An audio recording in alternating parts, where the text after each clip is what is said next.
बंदी छोड़ पूर्ण परमात्मा रामपाल जी महाराज जी की जय। सत साहिब, पवन भाई, दासी के कुछ विचार हैं।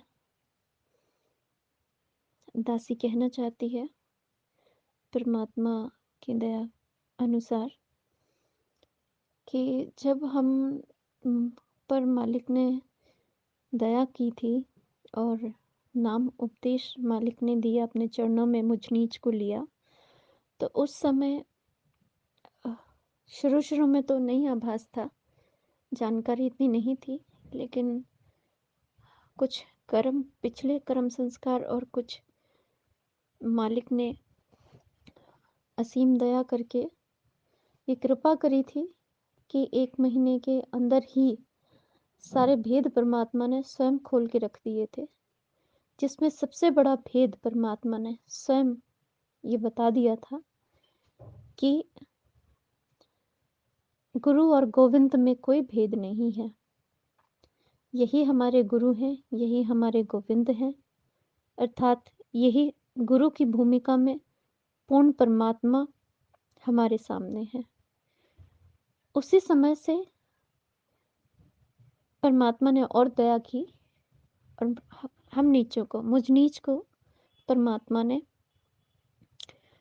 समय-समय पर स्वयं बताना शुरू कर दिया था कि जो मालिक की वाणियाँ हैं, उनका भेद क्या है।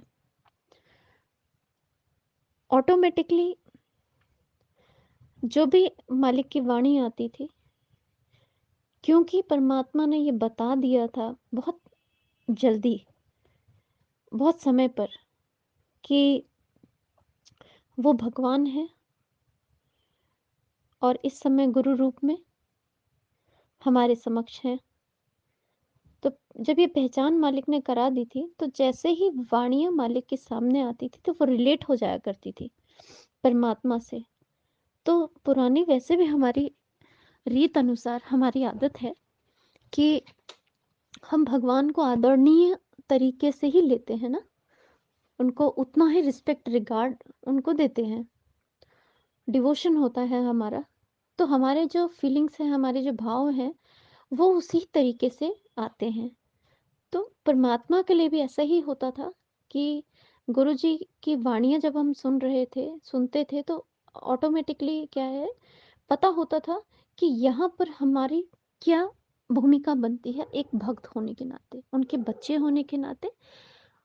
तो मालिक के लिए जैसे संध्या आरती में जहाँ-जहाँ पर कि ऐसा कोई वर्ड आता था, ऐसा कोई शब्द आता था जहाँ पर लगता था कि गुरुजी ने तो हमें समझाने के लिए कहा है, लेकिन हमें नहीं कहना चाहिए। तो वो बिना मतलब जैसे अब आप जी को परमात्मा ने ऐसा निमित्त बनाया कि आप बोलते हैं, डिटेल में बताते हैं, एक्सप्लेनेशन के साथ, एग्जाम्पल्स के साथ में, क्लियरली, स्ट्रेट फॉरवर्डली वर्ड्स में आप बताते हैं। और उस समय ऐसा कुछ नहीं था, क्योंकि आपसे भी हमारी कोई जानकारी नहीं थी, हम आप जी को नहीं जानते थे। तो उस समय ऐसा था कि परमात्मा ने से बिल्कुल इतनी दया बख्शी हुई थी कि अ, हमें पता होता था कि अगर ऐसा कोई वर्ड आया है जो कि नहीं बोलना चाहिए, हम भगवान को नहीं बोल सकते, तो वहाँ पे परमात्मा बुद्धि देते थे, सद्बुद्धि देते थे कि बेटा ऐसा नहीं, इस वर्ड को इस तरीके से बोलना चाहिए। तो मन में एक खटका आता था।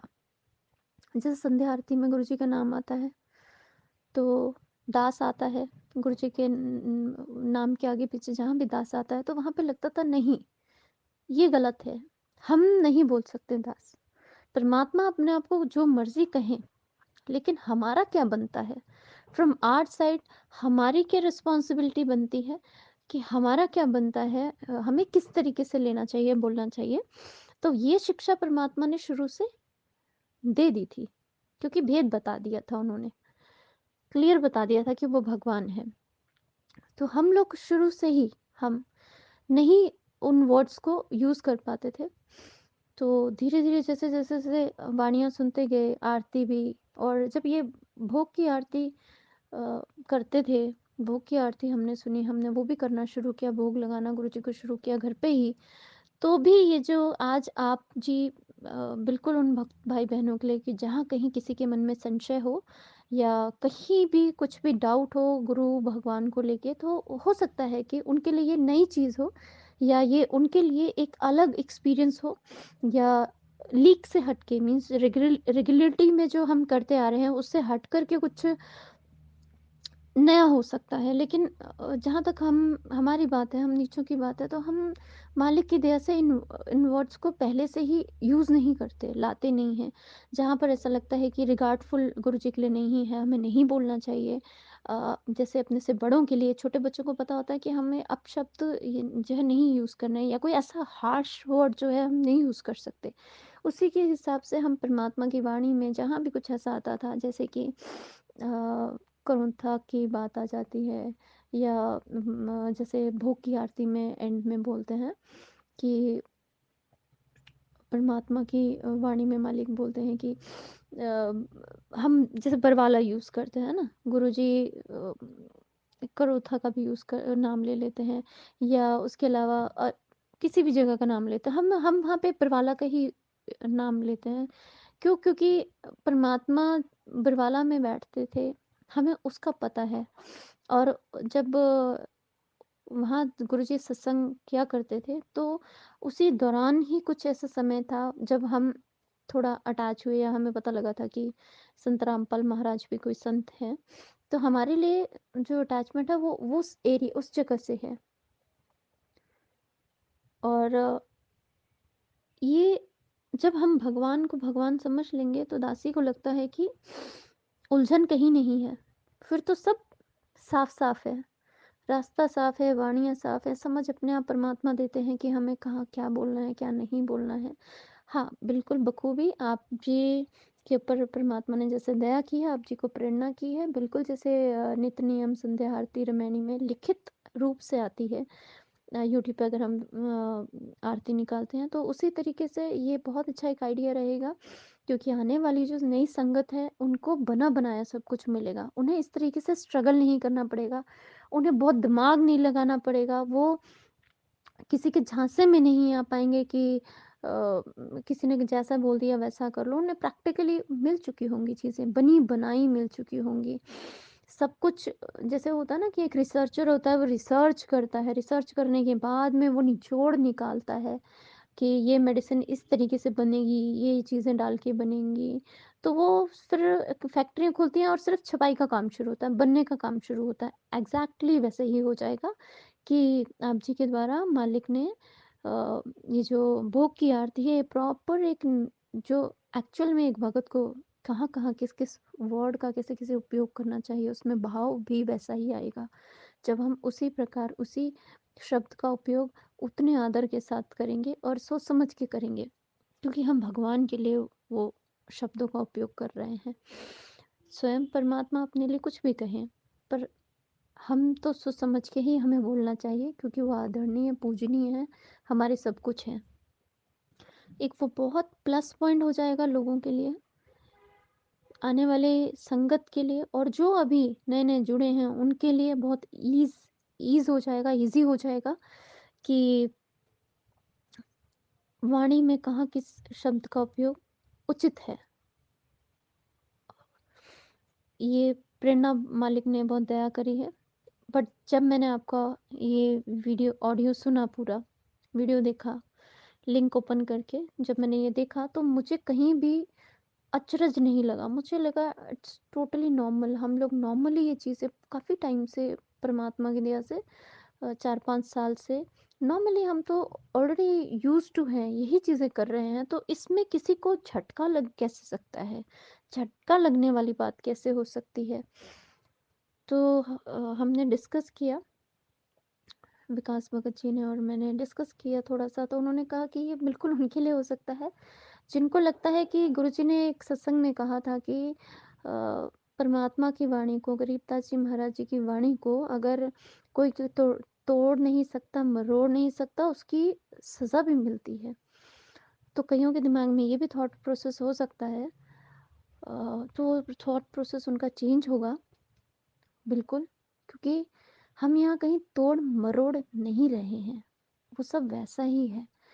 बस हमें एक भक्त होने के नाते उचित कैसे किस तरीके से उनका उपयोग करना चाहिए बस वही कर रहे हैं, बाकी तो कोई तोड़ा-मरोड़ा वाणी को नहीं जा रहा है।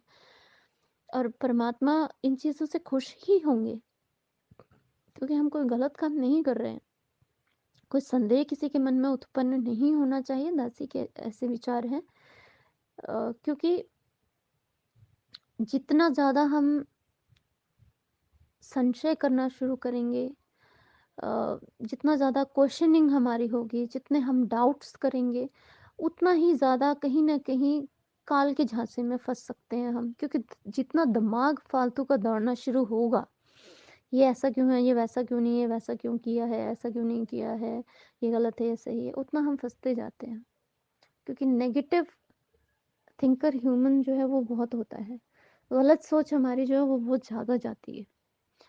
तो बस ये कुछ दासी के विचार थे कि दासी को ऐसा लगता है कि मालिक की दया से बहुत अच्छा विचार है, शुभ विचार है और इस तरीके से पूरी आरती प्रिपेयर हो जाएगी।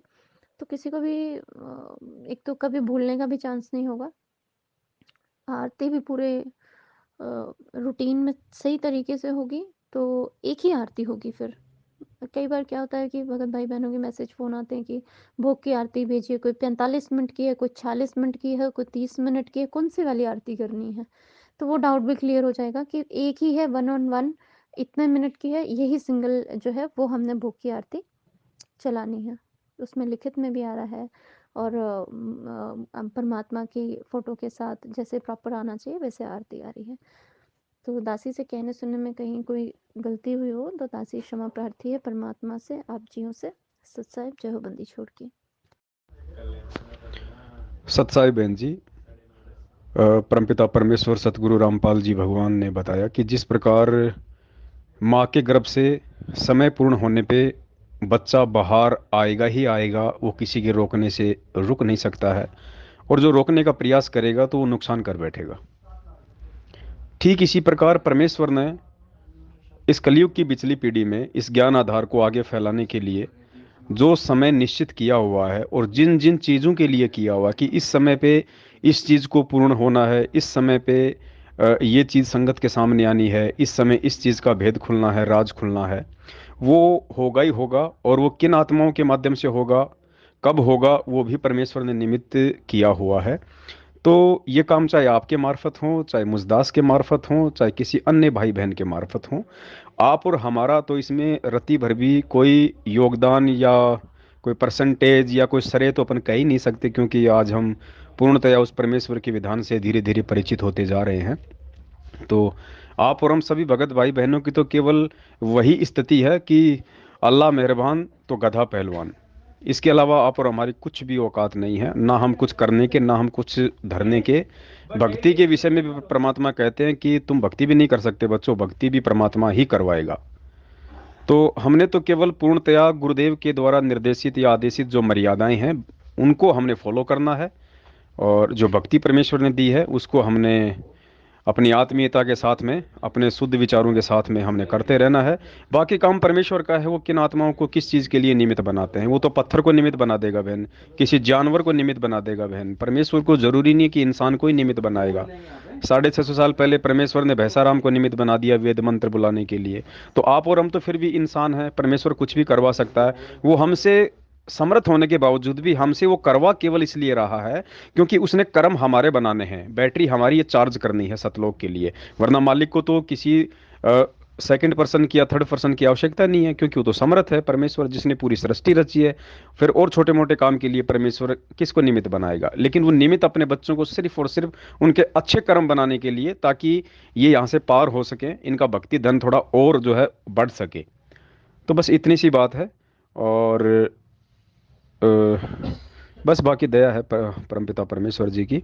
हम तो खुद ये जो भी कुछ करते हैं पहले परमात्मा से दंडवत करके समय याचना मांगते हैं कि परमेश्वर मालिक, हम भी जीव हैं, पता नहीं क्या कोई गलती बन रही हो, काल प्रेरित भी हो सकते हैं, तो परमेश्वर आप जी दया करना और आप सद्बुद्धि दिए रखना परमात्मा। कोई गलत कदम हमसे ना उठ जाए, उसके लिए परमात्मा हम केवल आपके भरोसे हैं। तो इतना तो डर के करना भी पड़ेगा, करना भी चाहिए, और करेंगे तभी परमात्मा दया बख्शते हैं बहन जी। बंदी छोड़ सतगुरु रामपाल जी भगवान की जय हो। सत्साई भगत जी। भगत जी, आपने जो एडिटिंग की है ये बिल्कुल सही की है, और ये तो होनी ही थी, क्योंकि अब ठीक का समय आ गया है, और ठीक के समय आने पर सब ठीक ही होगा, क्योंकि ये सब हमारे परमात्मा ही करवा रहे हैं, हमारे गुरुदेव ही करवा रहे हैं, और उस हमारे गुरुदेव की कृपा से ही सब हो रहा, और आगे भी हमारे गुरुदेव की ही कृपा से होगा। और भगत जी, ये हमें हमें कोई इसमें कोई शंका नहीं है। थोड़ी ही बीच में मुझे थोड़ी ही शंका हो गई थी, लेकिन भगत जी अब वो परमात्मा ने प्रूफ इतने दे दिए, मतलब अपने प्रमाण इतने दिखा दिए परमात्मा ने, तो अब बिल्कुल क्लियर हो गया है, कोई मीन मेख नहीं रहा है, क्योंकि अब अच्छे से समझ में आ गया है कि ये सब रोल परमात्मा स्वयं खुद करते हैं, भगत के रोल भी और परमेश्वर के भी, सतगुरुदेव के भी, ये परमेश्वर खुद ही करते हैं, बस एक चोला अलग ले लेते हैं, और परमात्मा सारे रोल ये खुद ही निभाते हैं। और भगत जी अब अच्छे से समझ में आ गया है, अब मतलब दिल और दिमाग दोनों से अच्छे समझ में आ गया, और हृदय से अपना लिया है हमने अपने गुरुदेव को। और भगत जी बस एक रिक्वेस्ट है आपसे, ये जो लास्ट में है ना, वो लास्ट में, और हम आपने जिस तरह मतलब वो नहीं चेंज किया, हमारे गुरुदेव ही अपने मुख से, हमारे दादा गुरुदेव का नाम ले रहे हैं, तो भगत जी एक ये और कृपा कर दो, क्योंकि आधे भगत भाई वैसे एडिटिंग तो बिल्कुल सही कर रखी है, लिख तो सही रखा है, तो भगत जी कोई जैसे अनपढ़ भगत भी होंगे, तो वो बेचारे, वो हम तो वैसे पढ़ लेंगे, हम तो वैसे बोल लेंगे, मतलब अपने आप से आवाज़ बंद करके भी, तो भगत जी जैसे वो हैं बेचारे जो अनपढ़ हैं, वो कैसे ये बोलेंगे। भगत जी आप अपनी ही आवाज़ में उस मतलब वहाँ से परमात्मा की वो हटा के कि साध संगत से भेद जो पाया, स्वामी रामपाल जी ने सफल बनाया, ये आप ये और बोल दो प्लीज़, क्योंकि ना अगर अगर आप अपने मुख से बोलोगे ना, तो सभी भक्तों पर ज़्यादा असर होगा, क्योंकि एक सच्चा भगत ही, परमात्मा बोलते हैं ना, एक सच्चे भगत की करनी और कथनी में कोई अंतर नहीं होता।